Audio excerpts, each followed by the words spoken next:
трка до средината на земјата, колку далеко е ископано до срцето на планетата. Како девојче, прочитав дека жителите на рускиот полуостров Кола можат да слушнат врисоци од луѓе кои доаѓаат од центарот на земјата. Како дел од написот во весникот на кој најдов тогаш на оваа информација, имаше фотографија од Джиновска дупка чие дно воопшто не можеше да се види. Портата на пеколот беше краткиот наслов со кој новинарот ја опиша бездната длабока точно 12.262 метри. И тогаш, на почетокот на 90-тите, а и денес станува збор за најдлабоката дупка што луѓето некогаш ја ископале. Тогаш си реков дека еден ден ќе дознаам какви звуци доаѓаат од центарот на земјата, рече холандската уметничка Лоте Гивен во нејзиниот говор пред присутните геолози и научниците во 2013 година. Со помош на специјализирани инструменти таа требаше да ги сними звуците во длабочината на нашата планета. Лоте реши да ги спушти своите инструменти во најдлабокиот се уште отворен бунар, оној што германски геолози го ископаа додека беа во трка со Советите во 1990 година. За Кол снимањето во бездна длабока 9101 метар беше голем технички предизвик, но по долги недели подготовка даде плод. Кога првпат слушнав звук, мислам дека секое влакно на телото ми се подигна. Тешко е да се опише со зборови. Како еден вид избалансиран татнеш.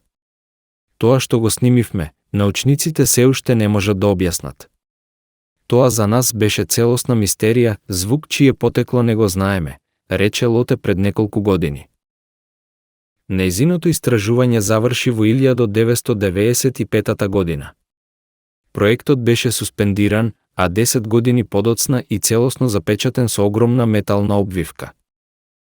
Во потрагата по одговори за голем број прашања, кои и денес не мачат, а чии решенија буквално ни се под нозете, во средината на минатиот век започна еден вид трка меѓу СР и САД, која на едната рака наликуваше на вселенска, само што во неа целта не беше да се стигне повисоко, туку подлабоко.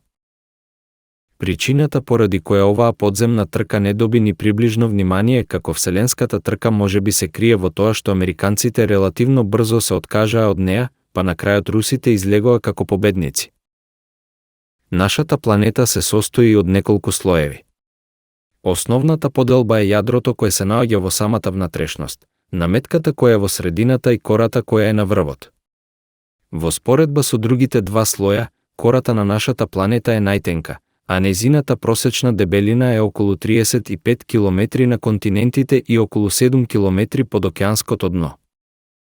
Целта на подземната трка беше да се пробие кората и да се стигне до граничната зона помеѓу кората и вториот слој, кој се нарекува дисконтинуитет на Мохоровиќ, бидејќи пред нешто повеќе од еден век е откриен од научникот Андрија Мохоровиќ.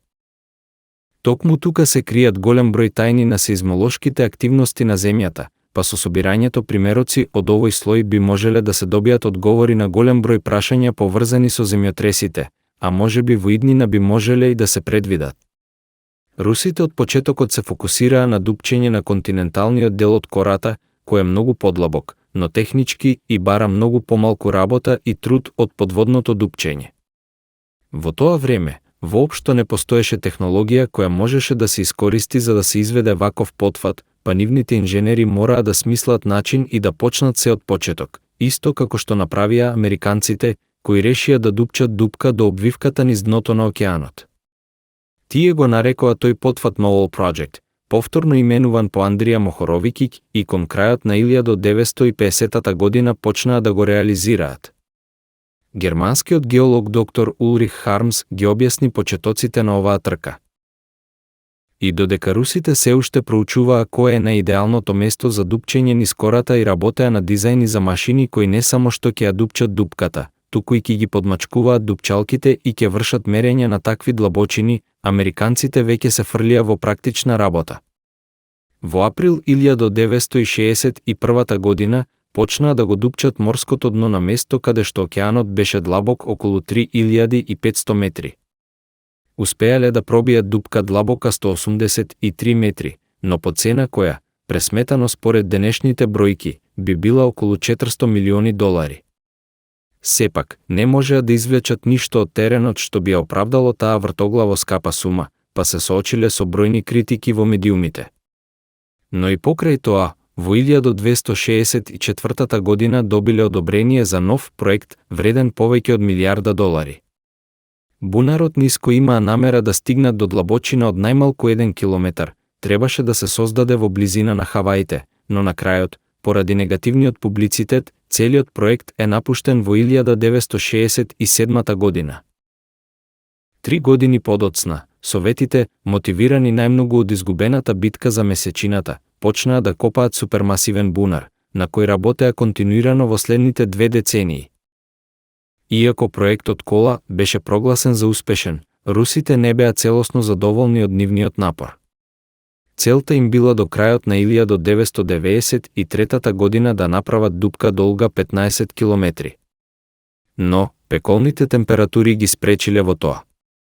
На длабочина од 12 километри, научниците очекуваа температура од 100 степени Целзиусови, но таа била за 80 степени повисока.